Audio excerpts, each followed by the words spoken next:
Hi everyone. Thanks for joining us today, this evening, or this afternoon, or maybe it's evening or morning, wherever you are, but thank you for being here today. My name is Antonio Roberts, and I'm an artist and curator based in Birmingham, and also the curator of the Rules of Engagement exhibition that's online at the ODI Open Data Institute's website. So today we're going to be having a talk by one of the artists from the Rules of Engagement exhibition, Nick Briz, who's currently based in Chicago. The way that things will progress today, I'll just do a very short introduction, contextualizing everything that's happening and the artwork. And then Nick will be talking for about 30 minutes, and then we'll have questions at the end. For questions, I encourage you all, please do to type your questions in the chat as you go along, and I'll try my best to pick out those at the end when we do the question and answer. So yeah, please do put those in the chat. And as we might have saw earlier, please do make sure you have your microphones off and your cameras off for the duration of the talk today. That'd be great, thank you. So yeah, I just want to say a few words first. So as I mentioned already, I curated the exhibition for Open Data Institute last year.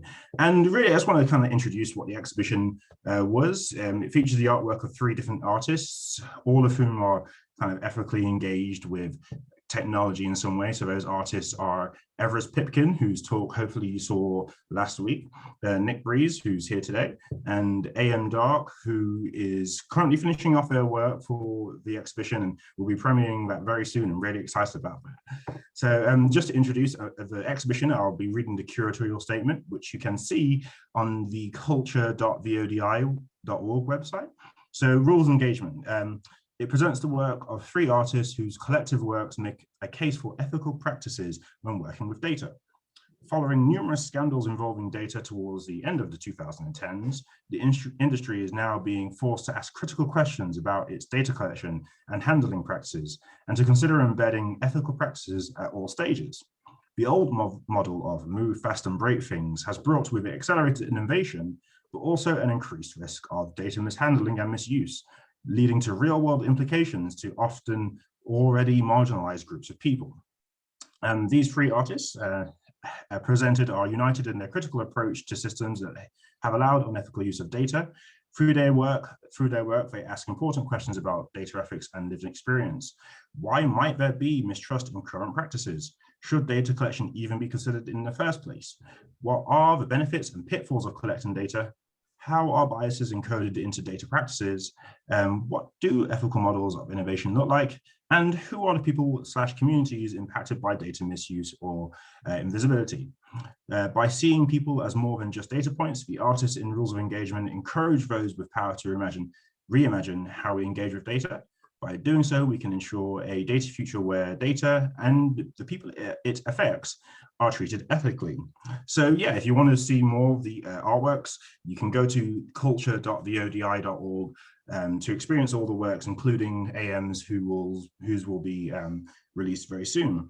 And to just introduce Nick, again, briefly, I've known them now for well over 10 years, and I've experienced their work in many different fashions, in person and online. And I really just appreciate how much they are critically engaged with the technology. If you look back through their back catalog, they've challenged obsolescence, enforced technological obsolescence. They've talked about data misuse. They've talked about privacy and security, and it's just embedded within their practice and everything that they do. So when curating this exhibition, they felt like a very natural choice of someone who experiences these things through their work and through their journey on the internet, but actively campaigns, I guess, against it to make people aware. I'd say they're very much an educator in what they do as well, formally and informally as well through their practice. So yeah, so I'm really happy that they agreed to be part of the exhibition, that they created an artwork, and really that they're here today. I believe it's like just turned 7 a.m. for them. So I'm really grateful to have you here. So, okay, yeah, I think I will stop for now. But like I said, please have your cameras and microphones off and put any questions that you have in the chat and we'll come to them. But yeah, for now, I'm going to mute myself and hand over to Nick. So take it away, Nick. Well, thanks, Antonio, for the intro and for inviting me. Thanks to everyone at ODI for caring about the same stuff that I care about and supporting this sort of work. I'm going to screen share.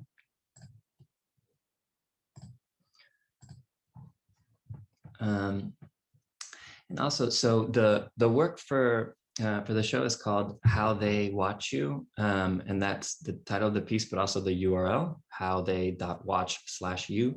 But if you go to just that root URL, How They Watch, which I'll paste in the chat, howthey.watch, there's a kind of intro statement to the piece. So I kind of want to start by reading that intro statement, just kind of going through it, setting the stage, and then I'm going to talk a little bit about my work, sort of how I got here to these issues and making this kind of work.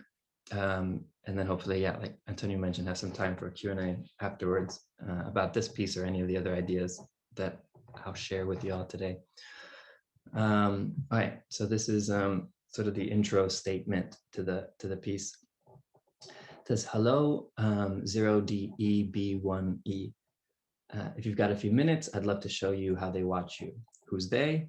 In 1968, when the first two computers on the ARPANET, what would later become the internet, connected and exchanged messages, two of its inventors prophesied that life would be happier for the online individual because the people with whom one interacts most strongly will be selected more by commonality of interests and goals than by accidents of proximity. They were in the midst of producing a new kind of decentralized network for the purpose of computer resource sharing. There were few computers in those days, and managing time and access was complicated. However, they quickly realized that this intergalactic computer network they were building was poised to become much more than just a research management tool. This would become humanity's new home, a global village. And as human discourse adapts to its new home, everything we do and think as human beings will be and is being shaped by new values. If it's fair to say that anything has changed everything, it's fair to say that about the internet. But what are these new values? Who gets to dictate our new norms? Since the beginning, the internet's technical protocols have been collaboratively designed and transparently implemented in open standard organizations made up of member groups, large and small, from around the world. However, as the means by which we access the internet becomes increasingly centralized, the social protocols, the rules by which individuals interact and connect with one another, have become the exclusive province of those running a handful of platforms. Everything we do on the internet generates data. Every random thought we type into a search field, every location we visit with our GPS-enabled phone, every document we write, message we send, and even message we begin to write but decide not to send, all this becomes data. This data is your experience of the online world made manifest. This experience has become the free raw material for hidden commercial practices of extraction, prediction, and sales. Consciously or not, our new values are being shaped by the business logic of these platforms, a new economic order which has come to be known as surveillance capitalism. Ask any kid what Facebook is for, and they'll tell you Facebook is here to help you make friends. No, they're looking to figure out how to monetize people's relationships. If you don't know what the software you're using is for, then you're not using it, but being used by it. Reclaiming our agency online requires seeing the invisible in order to better understand how they watch you. At that point, you would click on that link and a sort of interactive hypermedia essay begins, the How They Watch You piece. But I'm going to switch tabs over to this tab. These are I've got some slides for the talk. I'm going to paste a link to the slides in the chat if folks want to view the slides on their end. Just got to click this computer before it moves too quickly to click. Then you should see this little browser in browser situation, and you can navigate the slides by clicking the arrow keys in the top left. And I'm gonna blow through these relatively quickly. But if you see anything in a particular slide that you want to learn more about, you can click the link in the little address bar, and that'll open up a new tab with more info on whatever the current slide happens to be. So yeah, like Antonio mentioned, my name is Nick Briz. I'm an internet artist / educator / organizer, and I make work with, but also very much about the technology that's come to define the era that we find ourselves in, which for me is the internet. So when I say that I make work with the internet, I mean that this is the medium that I work in. Computer hardware and computer code is how I make my work, but that work is also always about life in the internet age. And because computers and the internet are sort of metamedia, what Adele Goldberg and Alan Kay used to call metamedia, which is to say that it exists of all the previously existing and not yet invented forms of media. The work that I make comes in a lot of different forms. Maybe the most obvious of which is what we call like internet art or net art or web art, which is art that's meant to sort of exist within a web browser. But also artware or software art, so sort of apps or software as an art medium. Also video games and virtual reality, animated GIFs or GIFs or GIFs, interactive installations, video art, and also real-time audio-video performances. But like Antonio mentioned, I'm also an educator in the maybe more formal sense, a conventional sense. I'm a professor at the School of the Art Institute of Chicago and also the University of Chicago.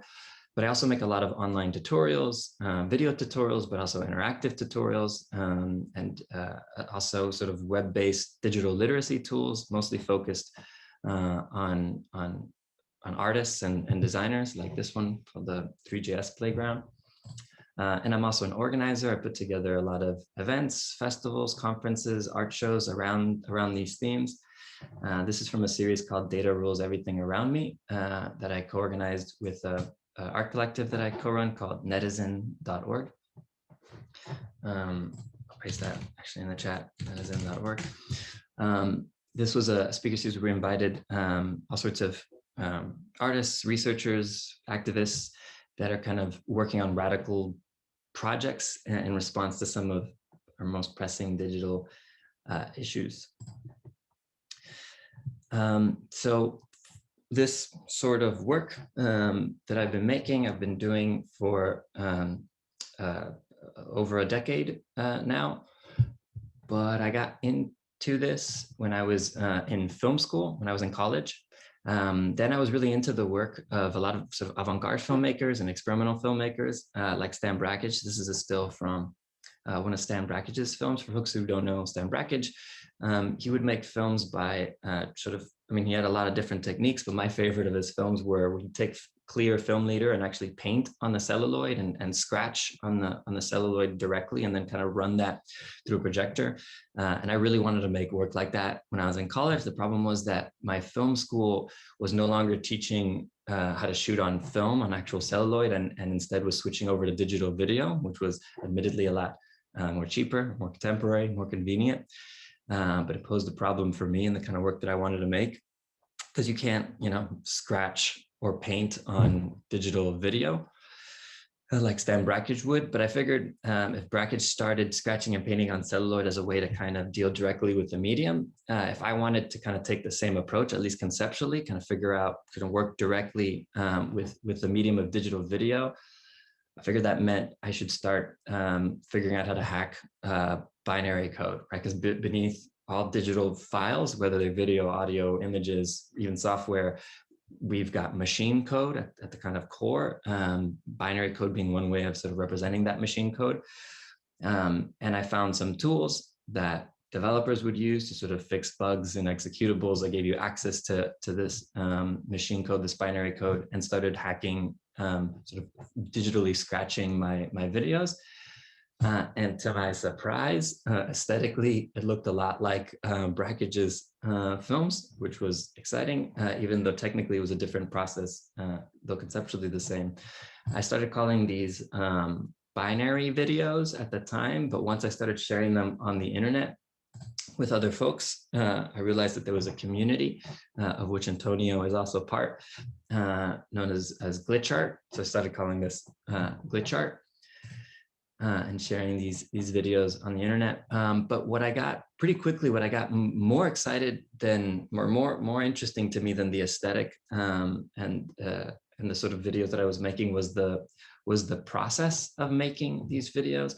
One of the things about making work this way, right, rather than using like digital video editing tools like Premiere or Final Cut or things like this, making videos in this sort of unconventional way, is that you start to hit certain walls and run into certain obstacles, and the politics of sort of our digital tools, issues like the differences between open source software and proprietary software start to kind of really present themselves. And so I started to get into sort of, I wanted to share these discoveries, these realizations with folks. And so I started making work that shared the process of making glitch art more so than the result of glitch art itself. So this is an example of one of those projects called the Glitch Codec tutorial, where I took my desktop, my sort of digital studio, my computer, and created an ISO, an image of that desktop on a DVD and later on a USB stick, so that others could sort of boot into my operating system, and then follow a series of video tutorials where I explain how to make the videos that I was making, but also discuss some of these politics and realizations that sort of arise when working in this way, when sort of misusing the tools and using computers, not necessarily in the ways that they were designed to be used. Another example of that is this project, Thoughts on Glitch Art. This is a web-based hypermedia essay similar to the work I did for the ODI. So it's a website, an interactive website. In this case was both a space for creating glitch art, but also discussing some of those ideas, some of those politics that I was referencing. And this is the same sort of perspective, ethic, series of questions that I brought into my work as a curator and organizer, as I would put sort of events around glitch art together. And those early years of participating in this community, glitch art, both as an artist and as an educator and as an organizer, got me asking, like I mentioned, a lot of questions about life in the digital age. It started with this question of like, what's the nature of the digital medium? This kind of Stan Brakhage type question, which then, raised questions of like, well, how does this work? How can I start scratching this stuff? And once I started realizing how things worked, I started asking, why do they work this way? And looking into the histories of the development of software and different technologies and the different ideas that sort of led to those different technologies. And then the sort of making realizations about certain biases that are embedded in those technologies. And as digital technologies sort of find their way into every other aspect of our lives, realizing the different ways that those biases are then consciously or not sort of perpetuated throughout our society. So not just, again, thinking about how things work, but why they work this way, and also who they work this way for. So thinking about control in the digital age and sort of the new power dynamics at play in digital systems. I like to think a lot about how our digital tools are not only tools, but they're also environments. We don't just use the internet, we like live on the internet, and they affect us in this way. I think it's important to ask similar questions that we would about environments and spaces, and apply those to these technologies. So this line of questioning has led me to address an array of different themes throughout my work that Antonio sort of alluded to before, like consumer tech culture and planned obsolescence and user agency. These are some of the themes that I tackle in this video essay called Apple Computers. Other themes that show up a lot in my work are sort of participatory culture and algorithmic culture. This is a collaborative piece I made with another artist, Anna Russet, called Current Tube. It's also the name, but also the URL, current.tube. Fortunately, it's no longer working because YouTube revoked my API key. But this video was about, this website, this internet art piece was about YouTube's algorithm. So YouTube, I don't know if folks are aware, but somewhere around 500 hours of video are uploaded to YouTube every minute. But most of that content goes unwatched. And I used to say that uploading a video to YouTube was like putting a message in a bottle, throwing it in an ocean and hoping that it washed up on somebody's shore. And that's because most of that stuff gets buried by the algorithm, which has a very specific directive of keeping you on the platform for as long as possible at all costs. And there are some costs. That algorithm has had all sorts of unfortunate side effects that have affected different communities in society in all sorts of problematic ways. And so this was our attempt to sort of undermine that algorithm. The way that it worked is you'd land on this page, and as soon as somebody uploads a video to YouTube, a bottle would fall into this ocean, and you can click it and you could watch that video. And so you'd be getting this kind of raw stream rather than the kind of algorithmically curated feed. Some other themes that show up a lot in my work over the years, this is intellectual property, copyright, and sort of the nature of creativity in the digital age. More recently, a lot of that has me experimenting with AI. My brother Andrew Briz is on the call, so I thought I'd include this example today. This is a piece called the Coldplay Song Generator. My brother and I got into an argument many years back, about Coldplay, the band, which he's a fan of, and I was less a fan of, and I was arguing that they're somewhat formulaic. And to prove my point, I deduced what I assumed their formula to be into an algorithm. The piece of software is essentially just a play button. Every time you click play, it generates a new song in the style of Coldplay, sort of a MIDI piano track. I'll let you ask my brother who won that argument.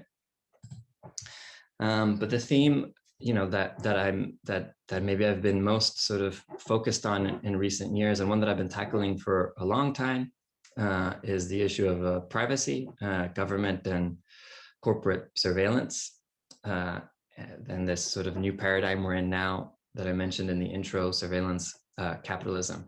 So this is something I've been tackling for a while. Just in the chat. This is something I've been working on so this project, this was 2011.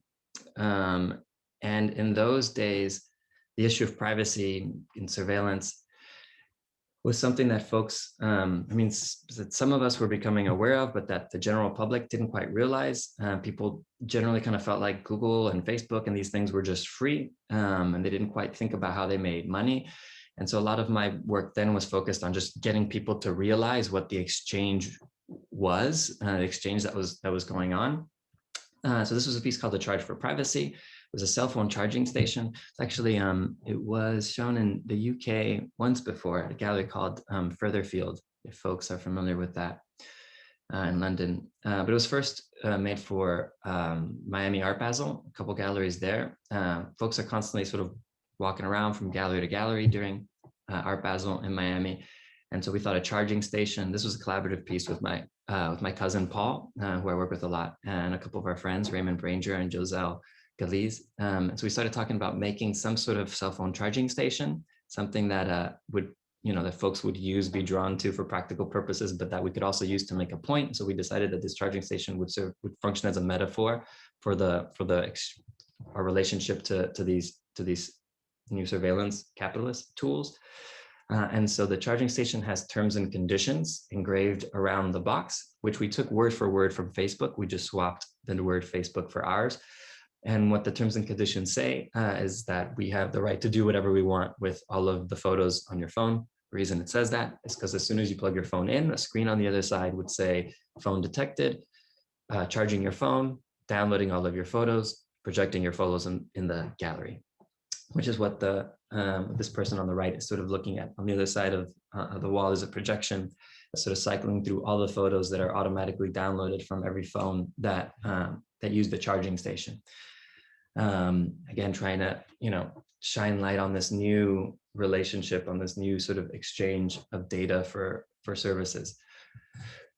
This is something that again that I kept sort of tackling in other projects over the years. This is 2014, a project called How-to/Why Leave Facebook, where I wrote a series of scripts of code that people could inject in their browsers to sort of modify Facebook and to sort of initially to download all of your content and then to delete or remove your content, at least from the surface of Facebook, along with a sort of video essay that I put together explaining not only how to do this, but why you might want to do this, or explain some of Facebook's practices, and in particular, a lot of the sorts of experiments and sort of more sneaky ways that they were sort of starting to sort of implement or develop what they call advertising these days. This is another piece, like How They Watch You, a lot of the work in this space I've been doing is sort of aimed at also just helping people see what is otherwise invisible. I think these days folks are starting to understand a little bit this exchange. So when I first started, like around the time that I made the charge for privacy piece, I would ask my students, like on the first day of class, how do Facebook and Google make money? And most of them would sort of like stare at me blankly, like they'd never considered this. Like, how does Google make money? How does Facebook make money? We don't pay them. Nowadays, when I ask that question, people have a better understanding. They'll say something like, you know, they collect our data or they sell our data, which is great. I think it's, you know, I think just it's encouraging to see that just as in general that the public sort of better understands what's going on. But when I press them on it, you know, I start to realize exactly what that means, what kind of data, how is it monetized, and what's, you know, what are the implications, what are the risks here really? That's where things get a little hazier. So a lot of the work I've been doing more recently is helping us sort of see that data and understand those implications. So this is a project I did with another collaborator, Brandon Dorsey, called the Wi-Fi Data Safari. This is sort of an software art project that actually lets you see and explore the wireless data that's around you, sort of in your vicinity. So data that's just sort of being sort of spewed out of all of our phones and devices and routers, just all around us. And what we do is we would take a group of participants on a kind of internet walking tour through a city. We talk about what that wireless data is, how it's meant to be used, but how it's also exploited by hackers and marketing agencies, and the various different sorts of pieces of information that you can deduce about the individuals around you from this data, and then also how to protect yourself from that sort of exploitation. Which brings me to the piece for the ODI, How They Watch You, which is similar in this way, that it aims to make visible the invisible a little bit. In this case, specifically tackling the issue of browser fingerprinting, which is one sort of prevalent technique these days for tracking people on the internet. I think a lot of us are probably aware of or have heard of cookies. Cookies is one way to do this, but it's no longer the most effective way. And so as we've installed tracker blockers and cookie blockers to prevent that sort of tracking, the trackers have evolved their techniques to circumvent that, and browser fingerprinting is sort of one of the ways that they do this. And this fingerprint is really a metaphor. At the bottom of this video, it's hard to see, but there's an ID number, a really long ID number. That's what a browser fingerprint actually is. It's a uniquely identifiable ID that's assigned to you. The way that ID is created is sort of by pulling different bits of information, different bits of data from your computer, from your browser, from your device. And so this essay sort of explains quite literally what that data is. And that's what sort of gets visualized in this sort of fingerprint. These are the different bits of data. So when you go through the essay yourself on your computer, the data that you see is your personal data, is the literal data that's used to create your fingerprint. And as I kind of walk through the different pieces of data that make up this fingerprint, I not only talk about how this works, but also, like I mentioned earlier, what the implications are. So what's really at stake? Because these days, when I talk about this stuff, one of the responses I oftentimes get is like, sure, I get it, they've got my data, they're selling my data, but I don't really care. And when I hear people say that, what I think is not so much that, or what I hear is not that they don't care that their data is being recorded, analyzed, collected, sold, but rather that they don't fully understand the implications of what that means. So that's part of what I try to sort of focus on and explain in the piece. 7:30, I think I'm going to stop talking there, or 7:30 here anyways in Chicago. If we want to switch over to Q&A time, Antonio. Just muted myself. Yeah, brilliant. Thank you so much, Nick, for sharing a lot of your work, and even just touching on How They Watch You is like. So for those who haven't yet seen it, of course, after this, please do go and experience the work. It's quite a journey, really, through all the things that Nick's talked about, like about the revelation. I'd say revelation, but even just like the education of what what is on the internet and what is being recorded. And so, yeah, of course, if there are any questions in the chat, please do ask. But I guess for now, I have a couple of questions. So really, so you talk in the artwork, and I don't want to give too much away, but you talk about how one of the ways that advertisers are, I guess, like using technology to track is by something that I say is relatively new. Like in terms of the life of the internet, it's fairly new, but like the HTML5 canvas technology, which has its uses. I'm not much of a developer, so I'm sure you can tell us more about how it can be used, but how it's being used to basically track you. And yeah, so and the solutions to some of these tracking, as you mentioned, is cookies. Like you might have the whole thing that the EU law about cookie having to press accept on every single page that we visit these days. Like that is one way to tackle it.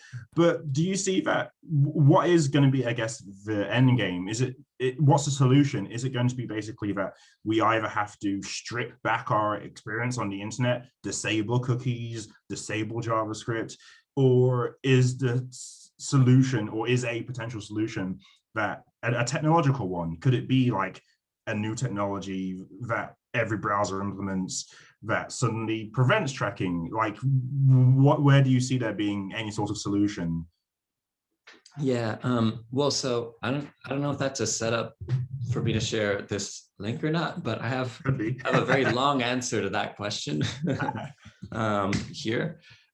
So at the project, so when you finish the essay, which is at howthey.watch/you, it'll redirect you to this URL, which is howthey.watch/us, how they watch us, which is a very long answer to the question, what do we do about it? Which is a question I oftentimes get when I share work like this, or the question that I've been getting since the beginning.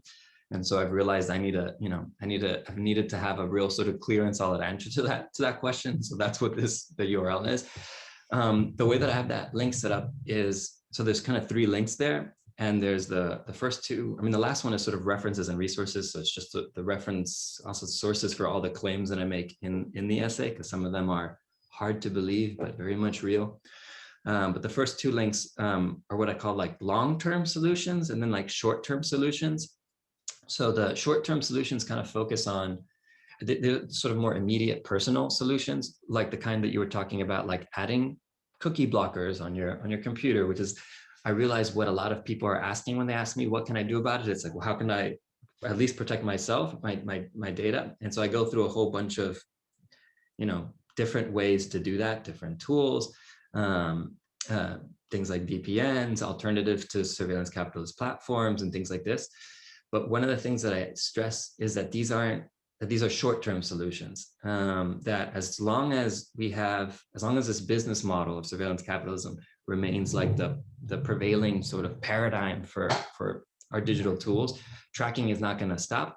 And every time we figure out some way to sort of prevent that tracking, those that make money from this sort of practices find some way around it and do something else. So it's sort of like a cat and mouse game. So while there are a lot of things that you can do immediately to sort of protect your data, and I linked to a bunch of those on that list, you have to remember that this isn't going to solve the problem in the long run.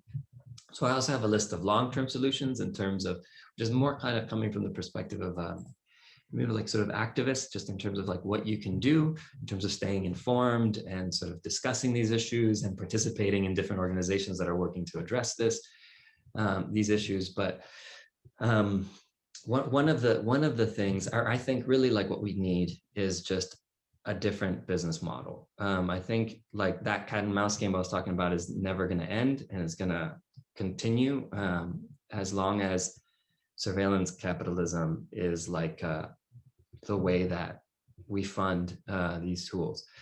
I have a list of a small kind of list of alternative business models, because also when I talk about this stuff, one of the responses I get is like, sure, but this is like, there isn't a better model. Nobody wants to pay for Facebook, so they're not going to pay for it. Then this is the only way that we can do it. And I don't know. I think that that's just a lack of imagination when I hear that. So I have there's a list of some examples, other ways of thinking about this also on that URL. Yeah, cool. And definitely check out that link. Well, do the whole essay and then check out link at the end. And yeah, like it's kind of I say annoying and sad that like the responsibility is being put on us, the viewers, the users of the internet, to uphold our own rights. Because I think maybe I'm misquoting, or I think it's on there, but like once the rights that you have currently are lost, it's really hard to get them back. So it's basically a fight to keep the rights that we have. And but yeah, it shouldn't be that we have to do that. And especially, I'm sure everyone, when they are presented with the accept cookies or deny cookies link, we probably don't go through and check out which ones you want. But I have on a few occasions gone through and seen what actual trackers there are, and the list is huge. And so yeah, the surveillance capitalism model, sure, it might just be a page showing animated GIFs or whatever, but there's a lot of tracking going on there, and that's the default. And that really, I guess you've already answered my the next question I had, which was like, basically, what's the end game for advertisers? Because like there's more and more. Like I remember being on the internet and having pop-ups being the worst thing that we experienced, but now it just keeps. They're getting more and more in our faces, or like in more subversive ways, and. Yeah, is there going to be like, do you think there's going to be any sort of future where advertisers completely have complete control over the internet, or am I just thinking too dystopian? I mean, I hope. I mean, I can see different ways forward. There's definitely like a dystopian, direction and a more utopian direction. Well, first of all, I want to emphasize something that you said about, and we've talked about this before, the issue of like the onus shouldn't be on us. It's it's the crime is being committed on the side of the platforms, and I think the onus is on them to sort of change their practices and like make money in an ethical way and stop making money in an unethical way. Just because this stuff is legal currently, because it's new, doesn't necessarily mean it's like right or that it should be legal. These sort of practices. And I think that was the issue with a lot of like the earlier work that I was doing, like the charge for privacy, is that I started to realize that the way that people, the message that was being sent was like, you should not be using Facebook, you should not be using, which is true, maybe we shouldn't, but it puts the onus on the wrong side of this, equation. So yeah, thanks for mentioning that. But in terms of the future, I guess, there's one dystopian future. So one of the things that I discuss in the essay, as I attempt to help people understand again what the implications of this tracking are. So answering the question for those that say, sure, my data is being tracked, but so what? Is that these ads, like advertising, like we need a better word for what this is now, because it's like beyond advertising. Like what Facebook and these platforms offer their clients, their customers, isn't ad space. It's our attention and our behavior. Like they provide tools by which other interested parties can manipulate our behavior. Oftentimes those are people that are selling us stuff, and the behavior they want to trigger is like they want us to buy the things that they're selling. But it's also just the way that they physically move us around. I don't know if anyone ever played Pokemon Go, but one of the questions like we should always ask this about any app that you download for free is, how do they make money? Pokemon Go, we ask, how did they make money? One of the things that they would sell to their customers, the real customers, right, not the users of the game, the people that were paying, were these things called lure modules, where essentially it's like if you ran a store, you can pay Pokemon Go to put some rare Pokemon inside of your store. And the idea was that then, people playing Pokemon Go, and as they were, to try to find these rare Pokemon, would sort of navigate the physical world and then, find their way into some convenience store or whatever, some McDonald's. And then, they find the Pokemon there. And so this is, again, just to emphasize that like what was being sold was your behavior. They wanted to get people to physically move into a store. And that's what they purchased, and that's what they got. Online, when we see ads showing up on sites, like platforms like Facebook and Instagram, etc., The other thing that we have to realize is part of the targeting is not just that like they know what the kinds of stuff that we're into and what we want to buy, but they know when we're most susceptible to buying that thing. They know where, like when and where to place that in front of us and sort of optimize the chances that we buy that. This is where AI, artificial intelligence, comes into play. I talk a little bit about this also in the essay, where we can, one of the things AI is really good at is predicting. And that word means a lot of things in machine learning and artificial intelligence. But in this case, in the context of advertising, is that they can predict, you know, who, when, and who is interested in buying a certain kind of thing, and placing that in front of you. So I could see a future of advertising where that predictive, manipulative sort of potential is even worse. We're already starting to see how other interested parties, like political groups, have used these platforms to manipulate other behavior, political behavior, and I can see this becoming, you know, a sort of incredibly dystopian mind control machine. But on the utopian side, one of the things that I mentioned is that there are, even on the front of advertising, there are other ways to advertise stuff on the internet, and to sort of, you know, say you run a publication, you know, online, you don't need to use these trackers. You don't need to be a part of one of these ad networks to make money. You can run your own advertising, your own ad networks. You can form relationships with partners that you know, with other businesses that are in alignment with your values, that you think your readers might be interested in, and you can place those ads yourself on your site. There's an article I linked to on that resource. I'll just link to it directly here, about a Dutch public broadcaster that did that, and that actually ended up making more money when they went that route than when they were using these sort of privacy compromising ad networks. So there, you know, there's also clearly like a utopian way forward. We just all have to like agree to go in that direction. Brilliant. That's a very good explanation. And, you know, I asked that question, I guess, not to kind of like scare people into thinking, oh no, the internet's going to take over everything, but more just, you know, I think your work also does really good to educate. Again, not to scare tactics, but I think it does well to just like show people exactly what is happening and to give them, I guess, the power to at least be more knowledgeable. And that's what I really like about the work. It doesn't kind of opt for scare tactics.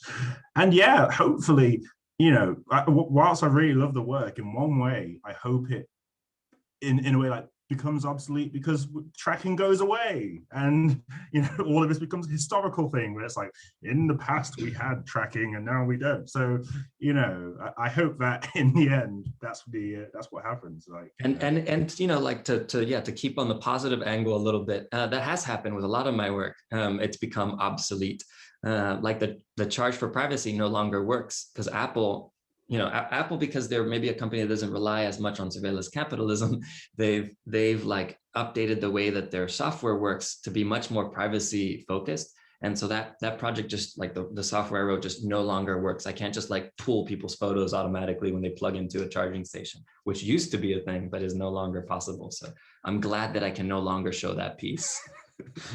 But yeah, and even so, like, I hope it still serves as an example of like missteps. Because even as I said in the curatorial statement, you know, we started with move fast and break things, and we've broken things. So now that we're in kind of patch mode, we're fixing bugs, and you know, I hope that your work is a part of that process, really, in fixing those bugs, making people more aware of it, and so that it's you know, on a institutional, on a corporate level, we begin to fix. Well, they begin to fix things for us. So I think we shall have to end there, because I know, you know, it's early for you and you have other things to do. But I'd just like to say again, thank you so very much for all the insight into your work, and you know, and thanks to everyone who's joined us today. I don't know if you have any closing remarks, Nick, that you want to say. Check out the piece, and like I said, for, you know, I've tried my best to answer a lot of common questions in that other link. So folks, because I saw there's still some questions showing up in the chat. What kind of data Zoom collecting and stuff. So like I mentioned, there are alternatives and more details about that kind of stuff in the resources I put together at the end of the site. Cool. Yeah, so please do go check out the work. Go to culture.the.odi. You can learn more about the Rules of Engagement exhibition. Visit Nick Briz's website, nickbriz.com, to just learn all about him.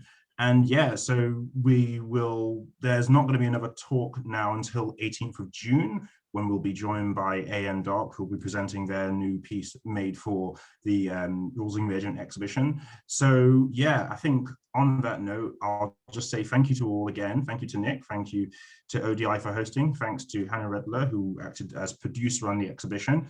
And yeah, have everyone a good day. And for Nick, hey, have a good morning. Have a good start to your day. Okay. Yeah, thanks. Yeah, thanks everybody for coming out. All right, take care. I'm just going to wait. Yeah.